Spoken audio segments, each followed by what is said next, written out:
많은 픽업 아티스트들은 이야기를 합니다. 많은 여자, 많은 섹스.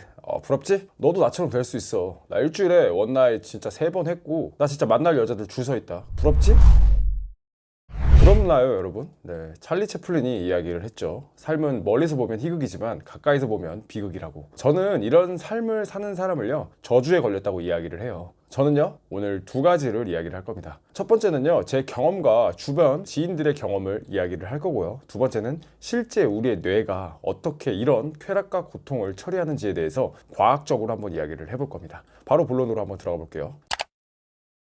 자, 첫 번째예요. 자, 여러분이 그렇게 영웅시 대하는 그런 분들은요, 눈앞에 있는 여자 진짜 귀신같이 잘 꼬십니다. 그런데 제가 저주에 걸렸다고 이야기를 했죠. 자, 이런 사람들은요, 99%는 절대요, 연애를 오래 지속하지 못합니다. 관계의 질은 쓰레기고요. 한 침대에 아무리 예쁜 여자랑 같이 누워 있어도 한 번 이상 자고 나면요, 그 만족도가 급속도로 하강합니다. 자기가 수없이 많이 가벼운 행동을 했기 때문에 자신의 옆에 있는 그 여자 역시 쉽게 믿지를 못해요. 떠나가면 미련 없이 떠나가라. 난 여자 많다. 네, 이렇게 쿨하게 이야기를 하지만 또 하이에나 짓의 반복입니다. 제 주변에 이렇게 여자 많이 만나다 나이 먹어서 40이 되신 분들 정말 꽤 많거든요. 정말로요. 근데요, 결혼한 사람의 비율은요, 한 5%도 안 됩니다. 아니, 더 정확히는요, 누군가와 길게 연애하는 걸 거의 본 적이 없어요. 군중 속의 고독이죠. 많은 여자를 만나지만 제대로 한 명 만나는 것보다 5배 이상은 외롭고요, 고독하고 괴로워합니다. 밤엔 자질 못하고 또다시 하이에나처럼 다른 여자를 찾아 나서요. 중독이죠. 자, 이런 사람들이 이제 자주 이야기하는 말이요, 나는 진짜 정말 괜찮은 여자 만나면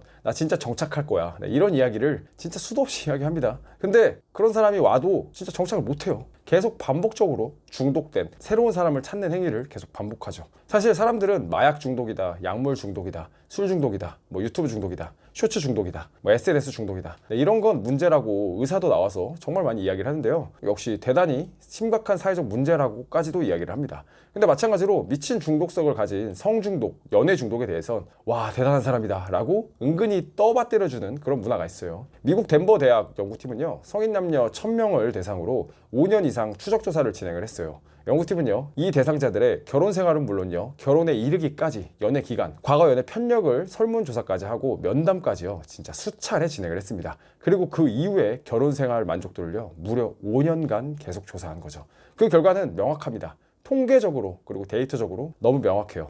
결혼 전 연애 경험이 평균보다 많은 사람은요, 작은 이들보다요, 현재의 결혼 생활에 만족하지 못한 것으로 결론이 나왔습니다. 연구 결과는 이야기를 해요. 연애 경험이 많을수록 과거 연애 상대를 현재 파트너와 비교하기 때문에 만족도가 떨어진다고요. 또한 상대가 많을수록요, 밀도 높은 스킨십을 포함한 생활 방식과 신체적인 요소, 그리고 교제 방법, 이 모든 걸 비교하게 됩니다. 당연히 이런 만남이 많을수록 서로에 대한 헌신성 역시 압도적으로 떨어집니다. 제가 이렇게 실제 통계 데이터를 이야기를 해도 받아들여지질 않아요. 난 아닌데? 아니, 내 주변에 아닌데? 네, 축하합니다. 다만 저는 이런 짧은 만남을 반복하는 기간을요, 솔직히 저는 후회합니다. 우선 위에 말한 것처럼 일단 기본적으로 사람을 잘 신뢰하지 못해요. 당연히 더 외롭죠. 마치 먹어도 계속 배가 고픈 그런 미친 저주, 중독이죠. 네, 그런 부분에서 탈피하는데 진짜 솔직히 정말 오랜 시간이 걸렸어요. 더불어서 양심에도 계속 걸렸습니다. 불현듯 그냥 죄책감이 느껴져서 진짜 엄청 괴로웠습니다. 저는 종교는 없지만 지금의 불교의 윤회, 네, 업보를 믿습니다. 아니, 저뿐만 아니라 세상 돌아가는 게 그렇게 돌아가는 거라고 저는 확신합니다. 내가 지금 나쁜 짓을 하면요, 그게 지금은 아니어도 언젠간 반드시 돌아옵니다. 여자 앞에서 그냥 앵무새처럼 호감 있는 척, 뭔가 되게 있는 척 이야기하면서 순간 그녀의 환심을 얻어내서 잠자리를 하는 것, 처음엔 진짜 좋았죠. 네, 그런데 어느 날 또 똑같이 그렇게 이야기하고 잠자리하고 집으로 돌아오는 길에요, 정말 스스로가 너무 끔찍했어요. 성적 해방이라고요? 아니요, 저는 그냥 성중독자였습니다. 너무나 공허하고 허무했죠. 그리고 그 이후로 꽤 오랜 기간 정말 고통스러웠어요. 제가 원나잇 빨리 하는 법, 많이 하는 법, 여자랑 빨리 자는 법, 네, 이런 소리를 안 하는 이유예요. 그게 지금은 좋지만 그게 가져올 이제 파급 효과가 정말 무섭거든요. 적어도 이 영상을 보는 사람들, 아니 제 채널 영상을 보는 사람들은요, 그걸 피했으면 좋겠습니다. 많은 섹스를 원하시면 그런 이야기를 하는 곳에 가셔서 보시면 됩니다. 저는 그냥 그 중독 과정이 진짜 다시 생각해도 너무 무서워요. 사람 정신 나가는 거 자기는 모르지만 진짜 눈알 시뻘개져가지고 매일 금요일 토요일 여자 어떻게 넘겨버릴까 맨날 어슬렁거리는 거, 그거 진짜 저는 그냥 별로입니다. 자, 그래서 저는 저는 제 과거에 대해서 생각을 했을 때 솔직히 멋있다고 생각 안 해요. 제 기준엔 그냥 배고픈 하이에나 그 자체였거든요. 오히려 지금 와서 조금 더 스스로를 좋게 생각하고 멋있게 생각하게 된 건요, 이런 경험으로 인해 조금 더 성숙해졌고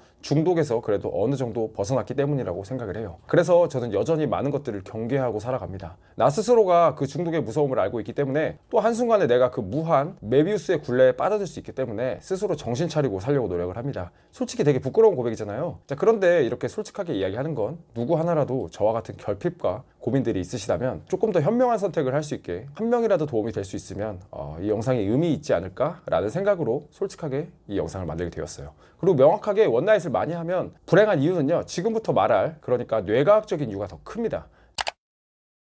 자, 여러분 책 중에 도파미네이션이라는 책을 혹시 아시나요? 저는 이 책을 꼭 여러분이 시간이 있으시면 한번 읽어보셨으면 좋겠습니다. 광고 절대 아니고요. 왜 우리가 균형 있는 안정적인 도파민 추구가 중요한지에 대해서 이야기를 해줍니다. 자, 이 책에서 최신 신경과학은요, 쾌락과 고통을 뇌의 같은 기관에서 처리를 한다고 이야기를 합니다. 자, 그러면서 쾌락과 고통은 시소의 추처럼 움직인다고 이야기를 해요. 즉 쾌락 쪽으로 기울어져 있다면 시간이 지나면 반드시 쾌락 쪽으로 기울어진 만큼 고통 쪽으로 기울어진다라고 이야기를 합니다. 만약에 마약, 섹스, 니코틴 등으로 쾌락이 극대화된다면 그에 상응한 고통으로 우리에게 돌아온다는 거죠. 이 관점으로 보면 더 많은 자극, 더 많은 섹스, 더 많은 원나잇, 더 많은 짧은 만남은요, 필연적으로요 그에 상응하는 고통을 가져옵니다. 이건 심리적으로가 아니고 그냥 뇌에서 다루는 부분에서 그렇게 처리를 한다는 거예요. 그만큼 되게 짧은 쾌락에 많이 노출되고 그거를 즐겼던 만큼 공허함, 신뢰 없음, 우울함, 외로움과 같은 감정을 동시에 느끼게 된 거죠. 같은 원리로 도박 중독, 술 중독 역시 마찬가지겠죠. 저는 이 책을 읽고요, 이 개념을 알고 나서부터 내가 왜 그때 그렇게 공허감을 느꼈나, 외로움을 느꼈나를 명확하게 이해할 수 있었어요. 즉 저는 대단히 높은 도파민, 쾌락을 추구했기 때문에 그에 상응하는 고통과 금단 증상이 따라온 거죠. 그리고 그 고통과 금단 증상을 느끼기 싫어서 다시 여자를 찾아 헤맨 겁니다. 반복의 반복, 반복의 반복인 거죠. 자, 그렇게 중독이 됐던 겁니다. 그래서 저는 오늘 주제와 같은 명확한 결론에 도달할 수 있었습니다. 물론 여자 한 명만 만나서 원샷 원킬을 하라 이런 건 아니에요. 꽤 많은 연애와 다양한 경험들은요, 우리에게 여자를 보는 눈을 키워줌과 동시에 내 유혹 능력 역시 상승하는 효과를 가져옵니다. 하지만 적당히 하자는 거죠. 삶을 파괴하듯이 그냥 여자 꼬시는 게 인생의 가장 큰 대업인 거 마냥, 여자에 미친 사람 마냥 살지 말자는 겁니다. 감정으로 봐도, 뇌과학으로 봐도 최악의 선택이라는 건 지금까지 제가 이야기 들은 부분만 들으셔도 충분히 이해가 되셨을 겁니다. 네, 오늘 내용은 스스로 이야기하면서도, 그리고 되게 조심스러우면서도 솔직히 홀가분한 기분으로 영상을 찍어봤어요. 저 역시 더 성장하는 그런 계기가 되는 그런 내용과 영상들이었던 것 같습니다. 앞으로도 저희 야심한 남자는 건강한 연애와 적당한 남자다움을 추구하도록 하겠습니다. 네, 오늘 영상은 여기까지고요. 저희 야심한 남자에서는 오로지 남성분들의 연애를 위해서 멤버십, 그리고 컨설팅, 그리고 코칭 과정 등을 제공해드리고 있어요. 아래 고정 댓글 링크를 참고해주시면 더 많은 정보 얻어가실 수 있으실 겁니다. 네, 여러분 오늘 영상은 여기까지고요. 오늘 영상이 마음에 드셨다면 구독과 좋아요, 알람 설정까지 꼭 한번 부탁드리겠습니다. 감사합니다.